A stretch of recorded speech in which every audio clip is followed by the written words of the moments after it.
Me the pillow that you dream on. We tend to think that Caucasians are better than people of different colors. Okay, this is not the case at all. All right. Yep. Good to see you again. Yeah, I feel very, very happy and also honored to have the chance to meet you again. Likewise, I talked to my friends about you and like their experience in coming in contact with you. And they said that you would have lecture halls with 500 people in them watching you teach English. Oh, yes. Yeah. What do you think attracted people to your class? So every now and then, after almost 15 minutes, I decided to sing a song. Yeah. I use this kind of a skill. This is my hobby also. But I never finished singing one whole song. I just, sang, let's say, about, two-thirds of the song. Then I stop and then, okay, now, back to work. Yeah, back to work.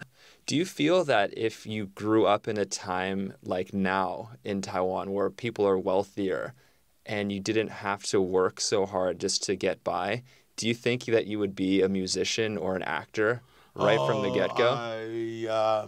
I thought about that. But if I were born into a very wealthy family, then probably I would be totally different. Yeah. I would like to own a Porsche or something. Okay? Just drive around the city. Yeah. Showing off the clothes, fancy clothes I have. Yeah. Who wouldn't want to do that? It sounds great. So I always mean what I say. You can tell. Yeah, for sure. Yeah. So maybe if you were born into a rich family, you wouldn't be motivated to work hard. You'd just be playing around. Yeah, I think the United States, rich people everywhere, are the same, okay? If you lead a very cozy life, you're always in the comfort zone. You no longer be aggressive. Yeah. So like you growing up, you grew up poor, you had this fire, this motivation where I'm like, I'm going to learn English and improve myself and improve my lot in life. Yeah. And English, of course, is something that can change your whole life. I still remember once I was in Egypt, okay? That country is famous for its relics, a lot of, beautiful old things, okay? But there are also a lot of homeless children and very poor people around, and they beg for money. They could barely survive, so to speak. But there's one thing that is very good about them. They never force you to give them money. And they like to speak English. That's, that aroused my curiosity because very few people of them, went to school. So I asked them, how come you could, speak English? We picked English everywhere because, there are a lot of tourists. I want to talk. A Malaysian asked me, how come a lot of people here in Taipei, they want to speak English, but they just cannot, fully express themselves? We from Malaysia, we find it quite easy. I said, you don't bother to understand grammar. That's right. We seldom, pay attention to grammar. We just, say whatever we think is right and, express ourselves. That's it. So there's this kind of circumstance where people want to learn how to speak English. They have this desire to be able to communicate with people. But also there's such high social pressure on getting good grades on tests that people are forced almost into trying to study super hard and go to cram school when the passion should be redirected to learning how to listen and how to speak. Very good question. I myself, used to be, caught in that situation also. I had to score very high on all kinds of English tests. This is, I think this is the norm here, especially as far as Chinese society is concerned, okay?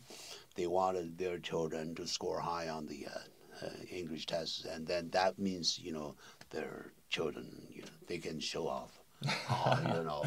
My child really has a very good command of English. This is not the case at all. And they were forced to do this simply because, our society is basically examination-oriented. In a way, it seems like if the government actually wants people to speak English, they should just get away with the tests. Mm-hmm.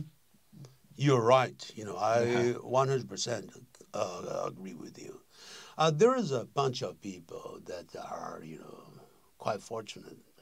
These people are from rich families who could, afford to send their children to bilingual schools. They could, learn to speak English very beautifully. In that vein, though, I've noticed in Taiwan that there is kind of this putting English teachers from the West on a pedestal. Like, if you're a white American English teacher, that's the person to learn from, which I find is a little bit misguided. Oh, this is misguided, of course, But we tend to think that Caucasians,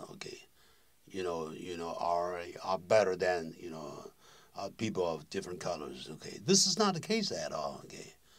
What I mean is that, when it comes to learning English, you do not necessarily have to, get a native speaker of English, like, people from Canada or from the United States. Not very far from here, there is an island country, the Philippines. Quite a few years ago, the call centers, in India, made some money.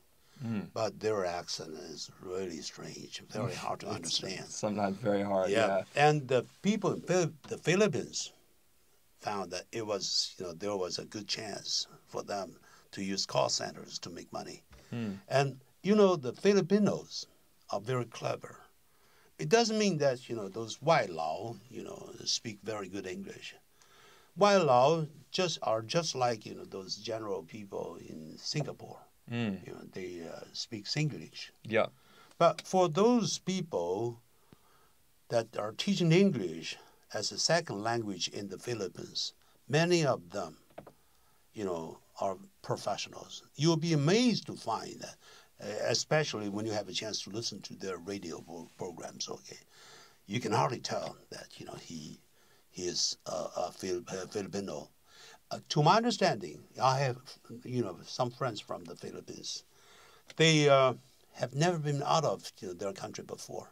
They have been to Taiwan, but they have never been, to the United States. And they speak English perfectly. Yeah, it's incredible. And I've had that same thought for living in Taiwan so long, that there's this just incredible resource of very, very good English speakers, very close to here in the same time zone, that speak very, very fluently, and to my ear, almost like an American. But no one here wants to study with them. That's too bad. Korean people, a lot of Korean people, even Japanese people, you fly to the Philippines to learn English. One of the perks is that, it's cheap. It's so cheap. Cheap, yes. And also, you can stay with them, for, let's say, about a half a year or something. You will find that you end up making a lot of change. Of course, there's just so much practice. I had a colleague that was taking classes through the internet with a Filipino for 50 NT an hour. 50, and she's like, is the person's accent good? I'm like, it's good enough. If you're getting it for 50 NT, and you can just practice with that person every day, why would you not want to do that? For those, I'm going to say, for those who want to learn English, I strongly encourage you to go to the Philippines.